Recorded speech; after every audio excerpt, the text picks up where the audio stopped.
Hi, I'm Dr. Dewberry. And I'm Dr. Cody Grigsby. And today we're going to speak about scoliosis. Now, around this time of year, for us, people are going back to school. You want to know how your child is developing, and now is a great time. It's important, especially if you have a woman, because scoliosis appear twice more in women than kids, and especially if your daughter is around between 12 and 14, 15 years old. Now, why should you do this? It's really good to check young kids because scoliosis or any other deformities can start and progress during this time period. And they progress very fast. In 6 months, they can progress. So a lot of people do not take the time to go to see the doctor because we can do that for you, but they need to know how to do it on their own. And that's the role of parents, basically. And there's not much that you need. You need your son or daughter, you need your cell phone, or with a camera on it, hopefully a good one, and then try to have them in loose clothing, shirt off if appropriate, and that's mostly what you need. Yeah, take a big room in your house, and you're going to examine your child sideways, front way, back, and you're going to have him bend down. That's about it. And you will take pictures, and you're going to follow the steps of the form that we ask you to download. By following the steps, you take pictures of the form and your child. 6 months from now, you can check out and see if something has changed. So you don't have to be the expert. Like you said, download our form from our website, use your cell phone at home, and parents, you know your children best. You're going to recheck this every 6 months, and you'll see what changes have happened. And that's a great thing about it. You empower yourself to check up on your child every 6 months. Okay, so you got homework. Go get that form. Number 2, we're going to have a patient. We're going to show you exactly what you need to do with your screening. All right, so you've downloaded our form from the internet, our website. You also have your cell phone, and now what you need is your subject, your son or your daughter. So let's bring them on in.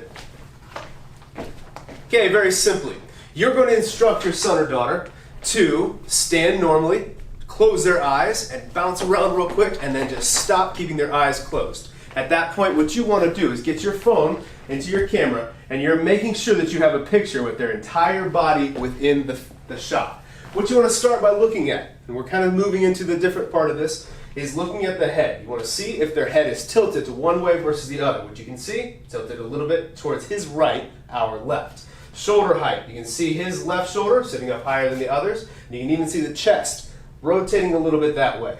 Now there's a lot more to see as well too. We want to look down here into the arms and the hips. You want to see the spacing from the left side to the right side, if it's the same or if it's different. Further down, you're going to look at the knees. You want to see how much spacing is in between the knees right there. Some people will have a bowed-legged knee, which will come and kind of cave in on each other. We want to make sure that we're monitoring that. And then last but not least, looking into the feet. Do they both point straight forward, or is one leaning out towards the side? Are they both pointing out towards the side? All important things to pay attention to. Now you're going to have your patient turn to their left or right to the lateral view. Same thing, jump up and down with your eyes closed, and then just stop wherever you're comfortable. Making sure, again, getting the entire body within the frame. Now what you're looking for, the head position. Is it really far forward, or is it right on top of the thoracic spine the way that it should be? And then further now, into the thoracic spine, you want to see how the curvature is. We want to make sure that there is a natural curve, but some people have an accentuated curve that may cause some problems. And then going down into the lumbar spine, now it's an inverse curve that way.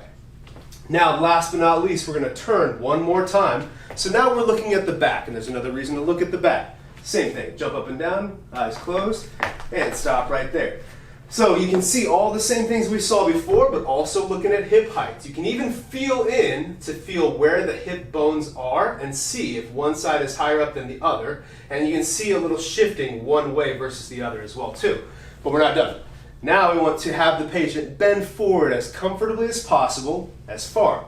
And now we're looking for the heights of each side of the rib cage. Now this is going to show us the difference between structural and functional scoliosis, and that's on your chart as well too. We are a little bit more concerned when you do see one side sitting up a little bit higher than the other, and in this case, we do not see that. But how significant is it? A minor amount, nothing really to be worried about, but you want to monitor it. If it is increasing, then that's something to get checked out. Thank you.